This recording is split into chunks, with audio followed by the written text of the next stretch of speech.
அனைவருக்கும் இனிய வணக்கம். நான் நாகை மாவட்டம் வேதாரண்ய வட்டம் குரோவப்புலம் கிராமத்திலிருந்து சித்த மருத்துவர் சரவணகுமரன் பேசுகிறேன். வெயில் காலத்தில் சரும பாதுகாப்பு அப்படிங்கிற தலைப்பில் சில தகவல்களை பகிர்ந்துக்கலான்னு விருப்பப்படுறேன்.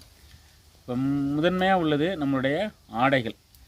நம்ம உடுத்தக்கூடிய ஆடைகள் வெண்ணிற ஆடைகளாகவும் பருத்தி மாதிரியான துணிகளை சார்ந்த ஆடைகளாகவும் நம்ம பயன்படுத்துதல் மிகச்சிறந்த ஒரு பலன் அளிக்கக்கூடியதாக இருக்கும். ஒன்றாவதாக அதற்கடுத்து பார்த்திங்கன்னா எண்ணெய் காப்பீடு அப்படின்னு சொல்லுவோம், சரிங்களா? இந்த எண்ணெய் காப்பீடு அப்படிங்கிறது நம்மளுடைய முன்னோர்கள் தொடர்ச்சியாக பின்பற்றி வந்த நல்லெண்ணெய் அல்லது ஆமணக்கு எண்ணெயை நம்ம சருமத்தில் தேய்த்து தலை மற்றும் சருமத்தில் தேய்த்து வெந்நீரில் குளித்தல்.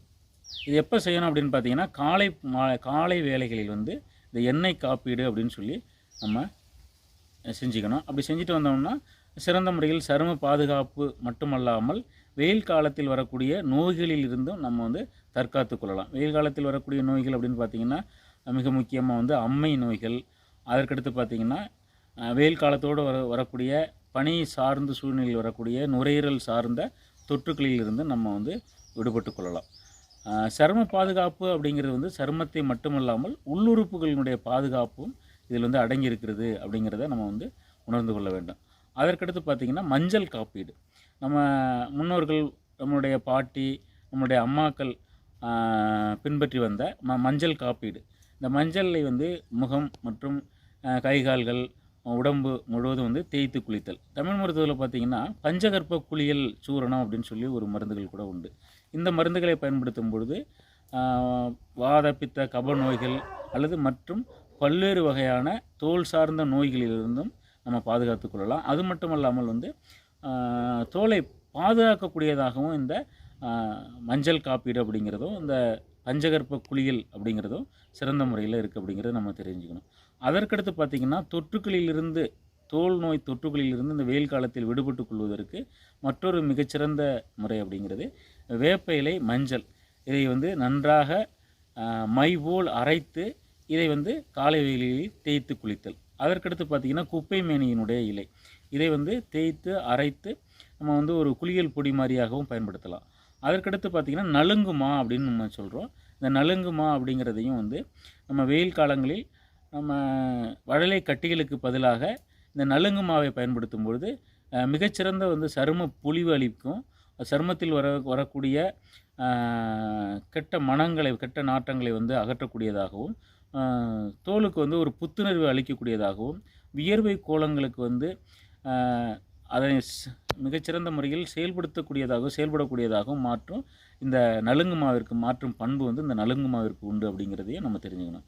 அதற்கடுத்து பார்த்திங்கன்னா உள்ளுக்கு எடுத்துக்கலாம் அப்படின்னு பார்த்திங்கன்னா எலுமிச்சை சாறு, எலுமிச்சை பானம் அப்படின்னு சொல்லுவோம். இது மிகச்சிறந்த அளவுக்கு தோலை பராமரிப்பது மட்டுமல்லாமல் உடல் உள்ளுறுப்புகளையும் பராமரிக்கக்கூடிய தன்மை இந்த எலுமிச்சை பழச்சாற்றுக்கு உண்டு. அதற்கடுத்து பார்த்திங்கன்னா கற்றாழை வெளிப்பிரயோகமாகவும் பயன்படுத்தலாம், உள்ளுக்கும் பயன்படுத்தலாம். கற்றாழை தயிர் அல்லது மோருடன் சேர்த்து கற்றாழையை முதல்ல தூய்மைப்படுத்தி கொள்ள வேண்டும். எப்படின்னா அதனுடைய உள்ளே இருக்கக்கூடிய அந்த கற்றாழையினுடைய கட்டித்தன்மையான அந்த பகுதியை நன்றாக ஒரு 5 முதல் 7 முறை நன்னீரில் நன்றாக வாஷ் பண்ணி அதற்கடுத்து என்ன பண்ணணும் அப்படின்னு பார்த்திங்கன்னா அதை மோரோடு சேர்த்து அரைத்து உள்ளுக்கு எடுத்துக்கலாம்.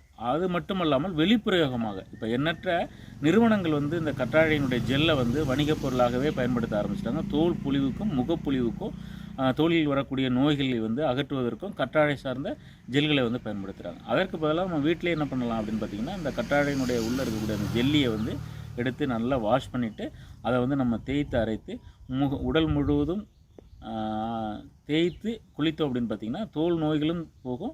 அதில் வரக்கூடிய இந்த வெயில் காலத்தில் வரக்கூடிய நோய்களிலிருந்து நம்ம விடுபட்டு கொள்ளலாம். நம்ம வீட்டில் இந்த ஒவ்வொரு மூலிகையும் நம்ம பாதுகாத்து வளர்த்தோம் அப்படின்னு பார்த்திங்கன்னா நம்ம வேதாரண்யம் பகுதி இதுக்கு மிகச்சிறந்த ஒரு கட்டமைப்பு பகுதியை பற்றில கூறிய மூலிகைகளை எல்லாம் பராமரித்து அதை பாதுகாத்து அதை பயன்படுத்தினீங்க அப்படின்னா எந்த விதமான பக்க விளைவுகளும் கிடையாது. அது மட்டும் இல்லாமல் நாமே நமக்கு வேண்டிய மூலிகைகளை வளர்ப்பது மட்டுமல்லாமல் ஒரு தற்காப்பு முறைகளையும் நம்ம எடுத்து கொண்டு செல்லலாம். நான் மட்டும் இல்லாமல் அடுத்த இளம் தலைமுறைக்கு நம்ம எடுத்துகிட்டு போகலாம் அப்படிங்கிறத தெரிவித்துக்கொள்ள விரும்புகிறேன். மீண்டும் ஒரு சிறந்த தருணத்தில் மூலிகை சார்ந்த மற்ற விழிப்புணர்வு பதிவுகளில் உங்களை சந்திக்கிறேன்.